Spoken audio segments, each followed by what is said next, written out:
Il sera numéro 1 de draft, c'est évidemment Zion Williamson. Une belle vidéo pour parler de son profil, de ce qu'on en attend l'année prochaine en NBA. Et pour en parler, comme depuis 3 vidéos, eh bien Erwan à ma droite. Ouais, très heureux de parler de ce buffle dont on parle depuis qu'il est en high school avec ses énormes dunks monstrueux. Mais on va voir que ce n'est pas qu'un bœuf. Tout à fait. Et toi Antoine, alors, ce n'est pas qu'un bœuf, on est d'accord? Non, elle est moitié bœuf, moitié chèvre. Chèvre, pour le GOAT, est-ce que c'est une image pour la suite de sa carrière? Pour ton niveau basket. Son niveau basket, c'est dur, hein, putain, ouais. Non, incroyable. Le tien, bah, très bien. Alors on va parler donc de Zion Williamson. On va commencer tout de suite par son profil. Le joueur de Duke donc est attendu à la première place de la prochaine draft. 2m01 pour 129 kilos, rien que ça. Un poste 4, même si ça va être très difficile et on va en parler de définir un poste pour lui l'année prochaine en NBA. Alors, quelles sont ses forces, cher Antoine? La muscu. Il développe 200 au développé couché. Tous les matins sans déjeuner.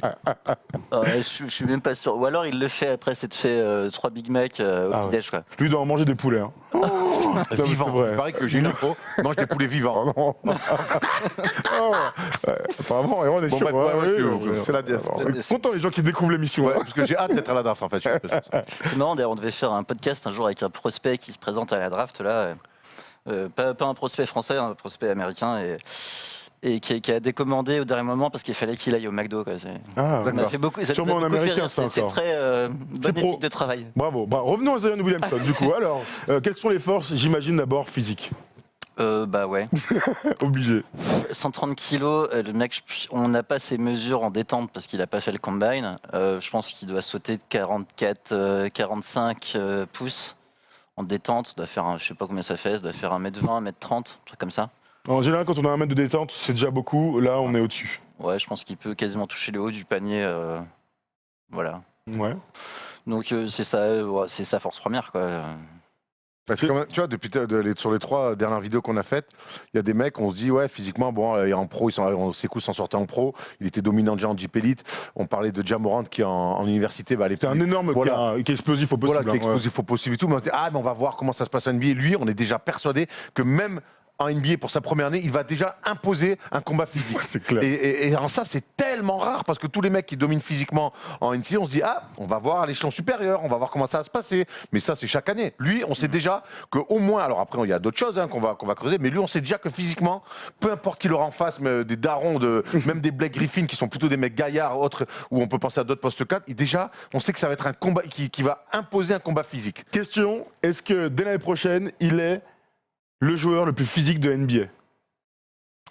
Non, parce qu'il faut y mettre une forme de maîtrise et une forme de technique qu'il va apprendre petit à petit, mais qu'il n'aura pas encore.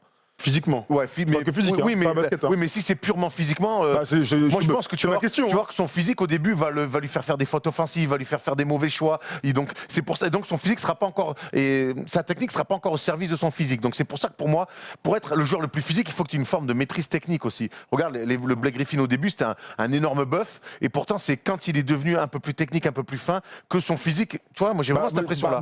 Moi au contraire, après, je pense, surtout il va jouer poste 4 un peu au large, donc c'est pas un poste 5, quoi. Qu'est-ce que Shaquille O'Neal. Qu'est-ce que t'en penses? Est-ce que l'année prochaine, c'est pas déjà le joueur le plus physique de NBA? Déjà, je pense que ça sera peut-être le joueur le plus vertical de l'histoire de la NBA. Impossible. Day one. Je pense que c'est... Et en faisant 130 kilos. C'est... Enfin, j'ai jamais les mots. C'est juste un extraterrestre. Mais il a des bons fondamentaux pour se servir de son physique. Ce qu'on n'a pas vu par contre trop cette année, c'est en NCAA, il n'y a quand même pas de très très grands joueurs. Il y avait Taco Fall contre qui il a joué. Il y avait Taco Fall contre qui il a joué et contre qui il a eu du mal du coup. Comme tout le monde, l'autre tu fais 2,29. Ouais. Et lui aussi, dans des mensurations qu'on n'a jamais vues dans l'histoire de la NBA. Ouais. Au combine, les trucs pour mesurer l'envergure n'étaient pas assez grands. Il fait 2m50 et on a eu de la chance de voir, vous savez que tout le monde l'a vu ce match, on a eu de la chance de voir un mec de 2m29 avec le mec possiblement le plus vertical de toute l'histoire, presque du basket, pour aller jusque là. C'était une chance de voir ce match-là et c'est vrai que le duel des titans était très intéressant à voir. Clairement. Mais il se sert déjà de son physique. Je pense qu'il a. Ce qu'on dit pas, c'est qu'il il fait 2,1 m, il est un peu petit quand même. Bon. Mais au-delà de sa verticalité et de sa puissance corporelle, il est aussi très très très léger sur ses pieds. Il bouge hyper bien.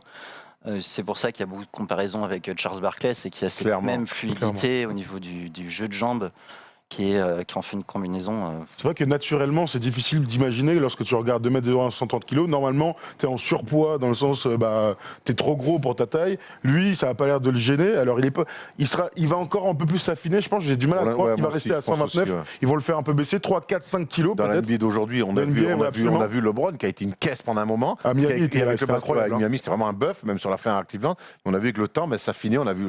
Façon de parler pour LeBron. Oui, mais ça finit. Il va plus vite. Après, dans ce basket, de toute façon, il faut faire des allers-retours, ce basket de transition, ce basket ultra rapide. Être un énorme bœuf, c'est pas forcément la meilleure des qualités. Et pour finir sur son physique, c'est vrai qu'il impose, en université, il a imposé un défi physique, mais on lui a jamais répondu physiquement. Depuis qu'il. À part Takofal, encore une fois. Ouais, mais Takofal a répondu verticalement. C'est déjà pas mal, hein. Moi, je suis curieux de voir quand il va faire boum et qu'il pense qu'il va avoir. Parce qu'il a toujours eu l'avantage, je pense que depuis qu'il a 8 ans, il doit marcher sur tout le monde. Là, quand il va avoir des mecs qu'on le coffre, parce que c'est des adultes qu'on le coffre pour lui répondre, ça va être intéressant de voir comment il va répondre sur les premiers matchs. Je vais répondre à ma question. Je pense que l'année prochaine, ce sera. Mais j'ai senti. Joueur... C'est une question rhétorique pour toi. Absolument. C'est le joueur le plus athlétique de la NBA. Athlétique dans le sens, il a ce combo, on l'a dit, verticalité, on l'a compris. Mais la puissance qu'il dégage, alors il est en ESPN ou je sais plus qui avait fait ça, mais l'avait comparé à une Twingo, tu vois, à 20 km/h, une connerie pareille. Bon, c'était pas une Twingo, vu que c'était des Américains, mais ce type de voiture. Et je pense vraiment qu'il le sera parce que, oui, il y aura des adultes qui vont plus le contester, je suis d'accord, mais sa rapidité, sa vitesse de pied et balle en main va lui permettre de, quoi qu'il arrive, être dominant physiquement. Après, je suis d'accord avec toi, il y a plein d'autres choses dans le basket. Ouais. Heureusement d'ailleurs, il y aura des passages en force, il y aura des balles perdues, il y aura des tirs contestés et ainsi de suite. Mais sur la qualité pure physique, il va battre tout le monde. Je vois aucun joueur qui est capable d'être aussi rapide, aussi costaud. Je te laisse chercher dans ta tête. Ouais. Alors allons sur le profil du joueur. Poste 4 a priori, un handle pas si dégueulasse. Tout le monde a été très surpris rapidement par sa vision du jeu aussi, son QI basket. Ouais, c'était la plus grande surprise de cette année. C'est on le voyait beaucoup, on a tous vu des highlights au lycée où il défonçait, il claquait des dunks de ouf. On avait vu ça avec contre Wiggins déjà. Ouais, c'est ça. Et là, il est arrivé, dès le début d'année, il a commencé à prendre des responsabilités à la main. Alors qu'il y avait Trey Jones, qui est un excellent meneur en termes de distribution, et R.J. Barrett, qui est aussi un très bon distributeur.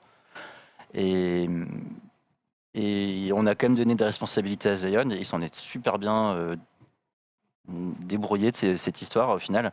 Alors c'est pas un porteur de balle, c'est pas un meneur quoi. Non, c'est pas Draymond Green, par exemple, dans un profil comme ça. Non, c'est Draymond Green a vraiment ça en lui de le jouer entre guillemets meneur. Hein. C'est plus sur un pic, sur un ou deux dribbles où il peut faire des trucs. Mais il a une vraie bonne vision du jeu. C'est un joueur hyper altruiste au final. Ça se retranscrit dans ses stats qui étaient diffusées tout à l'heure. Il est à 58% d'efficacité au shoot. C'est fou. C'est quoi 70, non 68% 58 au tir, au total, il me semble, avec les 3 points. 68% au tir. 68 Je crois que c'est ça. Hein. C'est complètement fou. Hein. Mais entre shooting, je sais qu'il a 70, donc c'est pareil, c'est énorme. Ouais, c'est incroyable. En tous les ratios offensifs, en offensive box score plus-minus, il a plus 12. Je crois qu'il défonce absolument tout le monde en NCAA. Il est carrément dans l'histoire de la NBA. Il a fait une saison qu'on a pratiquement jamais vue en termes d'impact. Dans la ligue. Il a 40 de PER quoi.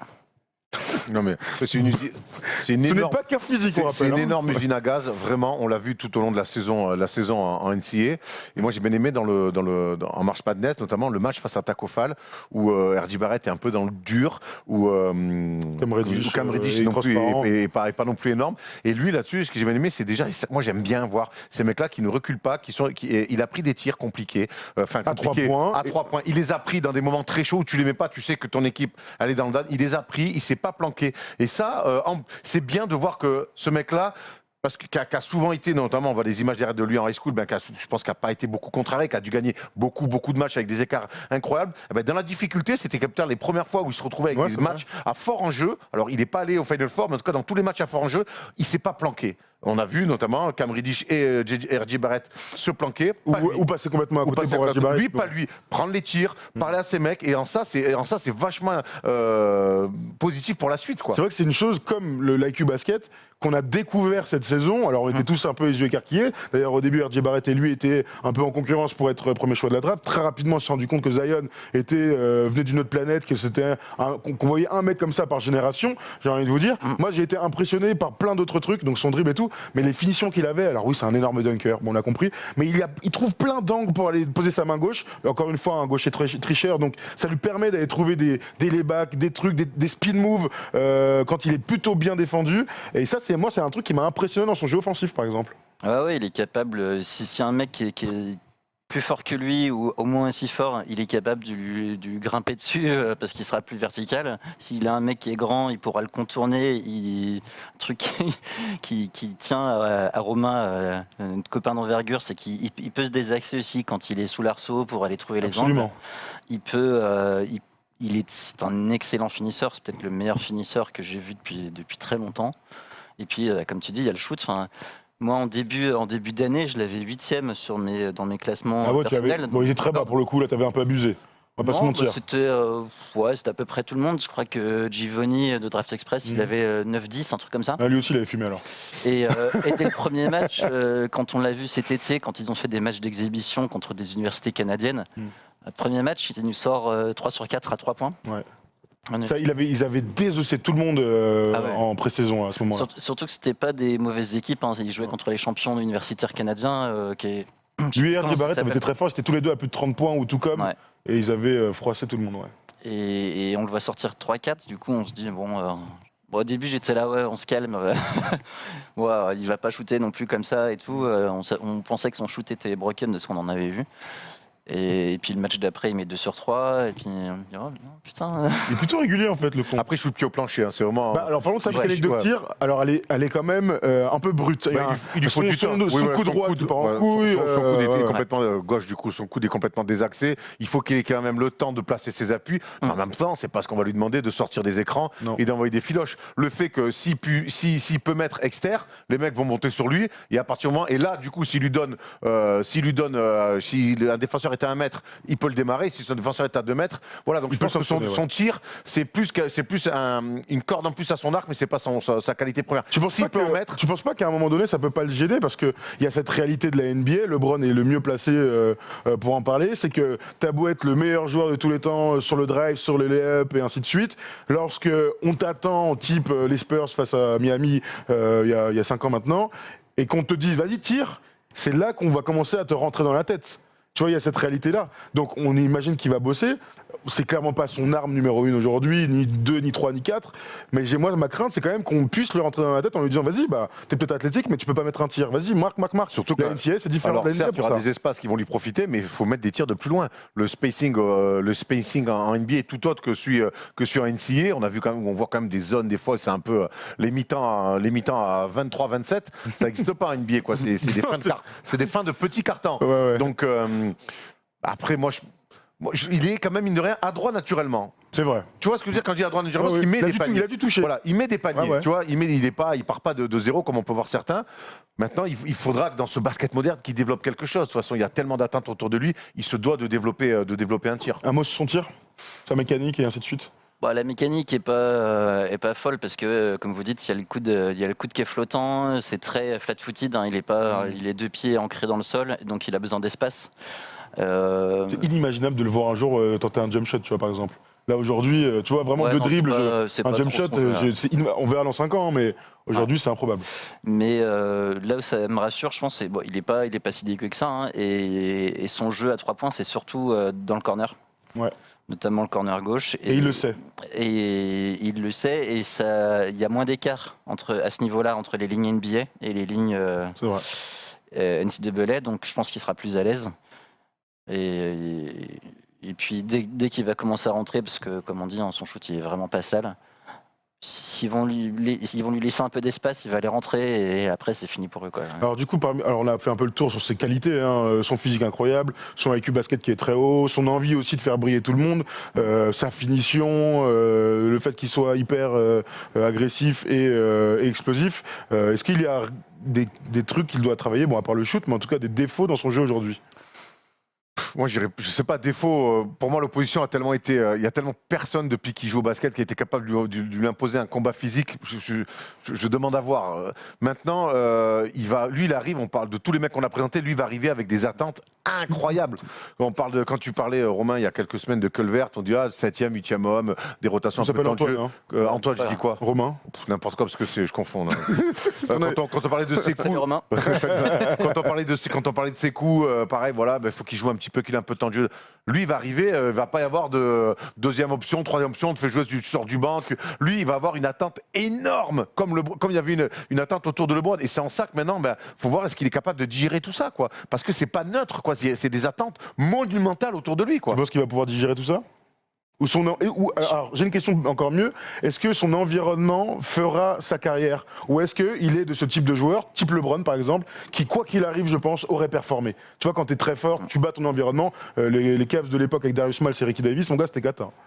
Je pense qu'il va transformer direct son environnement, mais qu'en même temps, même si ça sera l'alpha dog, ça ne sera pas le premier joueur sur le terrain. Parce qu'il va avoir besoin de shooters à côté de lui, il va avoir besoin de meneurs. A priori, Jrue Holiday, c'est pas mal. Ouais, c'est pas mal. Ouais. Mais quelqu'un Zion, il est meilleur quand il laisse le jeu venir à lui, en fait. Donc, c'est juste pour moi la deuxième option parfaite, quoi. C'est un peu le Scottie Pippen, même si ça n'a rien à voir en termes de façon de jouer, mais le Scottie Pippen ou des joueurs comme ça, quoi. Aujourd'hui, tu as l'impression qu'il ne peut pas être l'option numéro 1, tu vois, la superstar d'une équipe qui vise le titre. Il sera la superstar sur les réseaux sociaux, oui, non, mais sur les highlights, pas vraiment surtout. que de basket. Hein. Mais ça ne sera pas le créateur premier, et je pense qu'il fonctionnera plus autour d'un duo. On l'a vu, hein, d'ailleurs. C'était l'alpha dog de Duke, mais c'est pas lui qui allait faire les plays. C'était R.J. Barrett. C'était R.J. Barrett surtout qui devait porter la gonfle et qui devait porter les responsabilités. Est-ce que je me trompe? Ça me fait penser à Giannis Antetokounmpo qui peut pas mettre des tirs de fin de match et qu'on file à Middleton. Est-ce que je me trompe si dans ce que tu dis, c'est là où tu vas aller? Hyper dominant, joueur un peu dominant unique, physiquement, avec d'autres qualités. Hein, oui, mais bon, tes jeux à travailler. Voilà, mais bon, justement, dans les dernières possessions, dans la création et tout, des fois, on donne un peu. Finalement, les dernières boules pour mettre des tirs créatifs, on les file un peu à Middleton. Mais il n'empêche que ça reste Antetokounmpo, l'option numéro 1 de cette équipe. Ouais. C'est un peu ça, et je pense qu'il rendra après tous les autres joueurs meilleurs, quoi. Je pense, avec Holiday, je pense qu'Holiday va passer pour un mec encore meilleur qu'il ne l'est avec Zion, quoi. C'est très bien de toute façon qu'il soit associé à un mec comme ça, parce que dans l'attitude du Holiday, c'est incroyable. On peut souligner quand même le bordel qu'il y a eu au Pelicans cette année. Lui, il est resté une fois de plus exemplaire. Il a fait gagner des matchs quand Anthony Davis, il voulait pas jouer ou on le faisait pas jouer, peu importe. Lui, en tout cas, il a blessé. On l'a jamais entendu parler. Donc je pense que ça peut être très intéressant déjà d'avoir un vétéran comme ça, fort joueur et qui a envie de gagner. Je pense que là aussi, tu vois, c'est pas neutre d'arriver. Alors les Pelicans, c'est pas une équipe qui veut jouer le titre. Je pense pas qu'ils iront en playoff la saison prochaine, mais en tout cas, j'ai l'impression que c'est un environnement pas trop mal. On arrive à la question la plus intéressante de tout ça. Il va être donc drafté par les New Orleans Pelicans. Son coach sera Alvin Gentry. A priori, Anthony Davis. Alvin Gentry en tout cas est conforté, il n'y a aucun problème. A priori, Anthony Davis ne sera pas dans l'équipe, alors il sera première option. Si vous étiez Alvin Gentry, comment est-ce que vous le feriez jouer dès l'année prochaine? Quel poste? Quel type de jeu vous déploierez autour? Et ainsi de suite. C'est la meilleure question du truc, hein. De toute manière. On a fait 4 vidéos, mais c'est pour arriver à celle-ci. Hein. Moi, je le fais jouer 4. Bon, Julius Randle, on imagine qu'il va être tradé parce que c'est le. Il est en fin de contrat, de toute façon. Ouais, il est en fin de contrat. Il va pas être signé parce que c'est le même profil. C'est vraiment le même, mais bon, moins fort, mais c'est vraiment le même délire. On adore Philus, mais bon. Faut le faire jouer 4. Faut que cette équipe, elle galope. Et Jrue Holiday, c'est un mec qui court. C'est une équipe qui doit d'abord courir. Absolument, parce que lui, sur le coffre, il va quand même imprégner un rythme et un physique en plus de ça, quand même incroyable. C'est une équipe qui doit courir sur demi-terrain. Maintenant, je suis très curieux. Est-ce qu'on va jouer, on va faire des quarts de terrain pick and roll avec Jrue Holiday? Tu parlais de duo. Je serais très intéressant de voir si ce duo-là, un peu auquel on n'a jamais pensé depuis qu'on parle de Zion, dans ce cas, ce serait Jrue Holiday, Zion Williamson. Pourquoi pas? Ça peut être un duo plutôt très cool. Sur des lectures de pick and roll, sur des ouvertures, fade, roller, en haut par en haut, donc ça peut être cool. Qu'est-ce que tu en dis? Ah oui, carrément. Et même avec Zion en porteur de balle sur le pick and roll. Ça peut être rigolo, quoi. Avec Jrue qui va roll, c'est clairement faisable, quoi. Il a cette capacité de pouvoir jouer sur quelques dribbles. Donc, je trouve quand même qu'il doit progresser là-dessus. Mais comparé à Barclay, qui n'a jamais été un grand dribble, mais par contre, même il doit quand même progresser dans ce basket moderne sur son dribble. S'il veut vraiment s'offrir un peu plus d'armes dans la création, il va falloir qu'il soit meilleur dans le dribble. De toute façon, il va tenter de progresser, à voir s'il la mettra en application. Moi, je vais vous dire un truc, si j'étais Alvin Gentry, eh bien, le meilleur exemple que j'ai aujourd'hui en NBA, c'est évidemment Yanis, et je l'entourerais avec beaucoup de shooters, un max de shooters, un poste 5 shooter, pas Jalil Okafor évidemment, mais dans l'idée de Brook Lopez, Brad Miller, Mehmet Okur et ainsi de suite, des mecs qui pourront lui donner de l'espace. Parce que lui, sans espace, ça va être très difficile, on l'a vu pour la March Madness. En NBA, naturellement, il y en a plus, mais il faut que le système soit fait pour lui. Jrue Holiday et lui, évidemment, pourront faire du pick and roll. On verra s'il trade pour à Boston, j'en sais rien, aux Lakers ou R.J. Barrett qui déboule de New York. J'en ai aucune idée, on verra comment il sera entouré. Mais j'essaierai en tout cas, dès le début, lui donner un max de responsabilité dans la création et de voir ce qu'il fera. Au pire, se casse les dents et on changera au bout d'1 ou 2 ans. Mais au tout début, je lui dirais, vas-y, joue limite meneur. J'aime bien l'idée de Draymond Green dans le sens, tu vas monter la balle, prends un rebond, fais des coast-to-coast, amuse-toi, fais jouer tes gars, on va te poser des pick and roll pour toi ou du quart de terrain. Mais en tout cas, je veux que tu sois au centre de notre équipe dès le départ. Donc on revient sur l'exemple un peu de Yanis, quoi, clairement. Ah oui, complètement. Oui, j'ai commencé mais c'est carrément. Avec un pivot qui te permet de shooter et même, j'irai plus loin, sur les fins de match, pour continuer dans l'exemple de Draymond Green, je le foutrais poste 5 et je dirais, vas-y maintenant, on verra, ça se trouve que ça marchera pas du tout, mais je veux que tu joues poste 5, avec ta détente, tu peux offrir du second rideau et de l'aide, à voir comment il se comporte face à un pivot, à voir. Mais en tout cas, je me pose la question. T'es pas plus que perdant au rebond, parce que vu qu'il a la tête au cercle, t'es pas dominé au rebond. À voir comment il se comporte en poste 5 sur une fin de match. Je dis pas dans le 5, hein, je suis d'accord, poste 4, pas du tout 3, mais poste 4, mais sur une fin de match, poste 5 comme ça. Ouais, je pense qu'il faudrait s'inspirer de ce que faisait Phoenix à l'époque de Stoudemire et Nash. Je pense que c'est des systèmes qui lui conviendraient à mort, quoi. Ah là, on est sur du pick and roll à gogo. Hein. Ouais, pick and roll à gogo, du run and gun, un ou deux shooters pour écarter, et c'est parti, quoi. Et peut-être dans un rôle un peu le rôle qu'avait Boris Dio à l'époque. Alors là, on va lui demander. Problème, c'est que... On va lui demander. On n'en a pas beaucoup parlé. On a parlé d'un QI basket, ok, plutôt intéressant. Boris, c'est un QI très supérieur. À l'époque, il était comme ça, le père Boris, et il pouvait vraiment jouer meneur au sens propre du terme. Donc là, il a commencé meneur à Atlanta. Donc là, en tout cas, moi, j'aime bien la comparaison avec Stoudemire. Celle avec Boris, je la trouve. Stoudemire, c'est pas du tout le même joueur. Oui. Il y a un vrai poste 4-5 pour Stoudemire et l'autre qui a un poste 4. J'aime bien cette comparaison. J'espère que les Pelicans se défendront un peu plus que nos amis des Suns de l'époque. Mais on leur souhaite quand même d'avoir déjà le même genre de résultat, des saisons à 60 victoires, avant d'imaginer défendre et aller en finale de finale NBA. Si Zion un jour fait une saison à 60 victoires, on pourra dire alléluia déjà. Hein. Non mais c'est vrai. Un jour il le fera certainement. Bon, on verra. Moi je peux te dire, c'est des attentes. Depuis LeBron, on n'a jamais eu autant d'attentes sur un mec. Et pourtant depuis LeBron, il y a eu quand même des numéros 1 draftés. Même les Kevin Durant, il n'y a jamais eu autant d'attentes sur lui. Donc clairement, Kevin Durant, il est arrivé un peu comme ça. En plus numéro 2. Donc voilà, moi je te dis qu'il y va y avoir des attentes. Et c'est aussi marrant de voir s'il a les épaules maintenant pour ça. Il a déjà parfaitement répondu sur son année à Duke. Maintenant, je vais voir s'il va répondre. Tu penses qu'il a les épaules ou pas? Là, comme ça, j'ai l'impression. On est en juin 2019. Je le trouve moins flambeur que LeBron au même âge. Ça, c'est pas difficile. Moins flambeur. Mais je le trouve plutôt serein. Je le trouve serein dans les interviews qu'il a pendant la saison, qu'il a eu maintenant depuis la fin de saison aussi. Quand il perd sur la March Madness, alors qu'ils ont annoncé qu'ils voulaient tout gagner, que ça allait être la meilleure équipe de tous les temps, mais c'est quand même un échec. Je le trouve digne dans la défaite. Je trouve qu'il est vachement mature dans son comportement et c'est plutôt, donc ça me pousse à me dire que oui, il va assumer cette énorme hype autour de lui. Même question, il a les épaules? Je pense qu'il a les épaules et il a vraiment su garder cette équipe de Duke à flot. Parce que voilà, Cam Reddish a sous-performé, R.J. Barrett a quand même moyennement performé. Chier dans la colle dans les fins de match. Chier dans la colle dans les fins de match. Trey Jones, fallait rien lui demander quand même offensivement.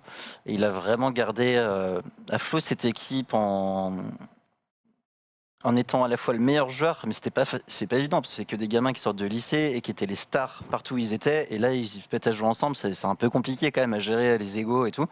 Et il a été le lion en fait qui a permis à tout le monde de jouer ensemble, quoi. Dans une pauvreté offensive rare. Rare. Ah oui, Duke de on va pas cracher sur Coach Coach K. K. Non, mais on va certainement pas cracher sur Coach K, qui a montré Qui est plein un d'autres vrai choses gars, hein. avec d'autres équipes, et tu y mets aussi notamment, mais même avant Duke, il a quand même dégainé le titre, l'époque Grand Hill, tout ça. Mais là, honnêtement, cette année, mais peut-être qu'il a voulu aussi laisser les mecs un peu en autonomie, mais quand même, offensivement, Duke cette année, on aurait dit ma copie au bac en maths. Même zéro. Même défensivement, c'était on switch sur tout le monde et puis on fait pas d'effort. Puis on verra ce qui se passe, quoi. Absolument. J'ai 2 dernières questions. La première, c'est sur son physique et les potentielles blessures. Est-ce que c'est une véritable crainte qu'on doit avoir? Pour l'instant, il n'a jamais eu de grosse blessure. Enfin, clairement, moi, les bombes athlétiques comme ça, on pense forcément à Derrick Rose. C'est une bombe surhumaine. Alors, tu as le contre-exemple Westbrook, mais. Pour moi, j'ai toujours peur avec des bombes, mais parce que quand on dit bombe, c'est bombe nucléaire. Hein. Des bombes nucléaires physiques comme ça, j'ai toujours peur qu'à un moment donné, le corps, il est pas fait pour, il est pas fait pour. Ou alors, 130 kilos et sauter aussi haut. Ou alors c'est Air France qui le draft et tu fais des Paris-New York. Tu vois ce que je veux dire? Le mec, c'est un Boeing 740. Donc moi, j'ai toujours peur que tes articulations, elles ne tiennent pas. Le corps humain, il est pas fait pour aussi lourd, aussi haut, aussi vite, aussi fort, quoi. J'ai peur. Qu'est-ce que t'en dis, toi? Ah bah ouais, le Boeing, quand il atterrit, les pneus ils en prennent un coup et moi j'ai peur pour ses ménisques personnellement parce que 130 kilos quand il retombe et qu'il a sauté à 3 mètres au-dessus du panier, ça doit choquer quand même. De toute façon on a tous la même impression que s'il se blesse pas, c'est que c'est vraiment un surhomme, quoi. LeBron s'est jamais blessé. Hein. C'est vrai. Ouais. LeBron, à part cette saison, avec peut-être qu'il paye 15 piges à très haut niveau sans blessure. Même Jordan s'est blessé. Je me dis que on peut imaginer, ou Kobe a fini aussi sur les rotules complets, sans tendon d'Achille. C'est vrai que LeBron, c'est le parfait exemple. Après, c'est un mec qui met quasiment 1 million par saison pour l'hygiène de vie, et ça va compter. C'est fait sur le tas. Il n'a pas commencé comme ça. Hein. Ça va compter énormément. Mais moi, LeBron qui est arrivé, allez voir LeBron quand il est rookie ou sophomore en NBA, ça n'a rien à voir avec le buff. Il est filiforme plutôt. Il est plutôt filiforme, LeBron. C'est ça, presque. Mais lui, il arrive déjà avec un gab de joueur NBA sérieux, quoi. Dernier mot sur l'entourage. Il y a un petit problème avec l'entourage? Non, enfin après ça dépend des points de vue. Là c'est Alex qui avait mis ça sur le site, il avait un doute sur le fait que le beau-père est un peu omniprésent dans tout ce qui est prise de décision. Encore la Barbole? Pas forcément, mais omniprésent, ce qui fait qu'il a pris un agent il n'y a pas longtemps. Du coup, ça fait quand même se poser des questions, parce qu'à un moment donné, il faut sortir du milieu familial pour être dans le milieu professionnel. D'accord, c'est pas un Barbole, c'est plutôt un Véronique Rabiot. Ouais, possible. C'est plutôt ça en fait. C'est mieux de professionnaliser tout ça. Quand c'est la famille qui gère, c'est toujours un nid à merde. Ça, demande au Anelka, mon gars, toujours des histoires improbables de mecs. Mais t'es pas objectif, quoi. Non, t'es pas objectif. Ouais. Et c'est normal vu que c'est ta famille. Le but c'est de lâcher un peu d'argent, forcément, mais de lâcher du lest sur les décisions. Voilà, on a fait le tour sur Zion Williamson, c'était très intéressant. Dites-nous dans les commentaires d'ailleurs où est-ce que vous le voyez, à quel poste, comment il jouera, est-ce qu'il va performer directement, est-ce qu'il aura les épaules pour assumer toutes ces attentes qui sont vraiment très très très hautes. On va te remercier Antoine, c'était très cool de t'avoir. Alors on vous conseille encore une fois d'aller sur le site Envergure, d'aller regarder, de lire les scouting reports, la mock draft et ainsi de suite. Et puis on va se retrouver tranquillement le 20 juin, le jeudi 20 juin, puisque nous serons en direct ici même pour un live pendant la draft. Donc à chaque fois qu'il y aura la petite musique et Adam Silver qui vient avec son petit papier, nous serons là pour débriefer le plus rapidement possible avec Erwan et avec d'autres membres d'Envergure. Ça va être très cool. La fine équipe. Absolument. Merci, c'était très cool. Merci à vous. Et à la prochaine. Merci Antoine. Ciao. De rien, Romain.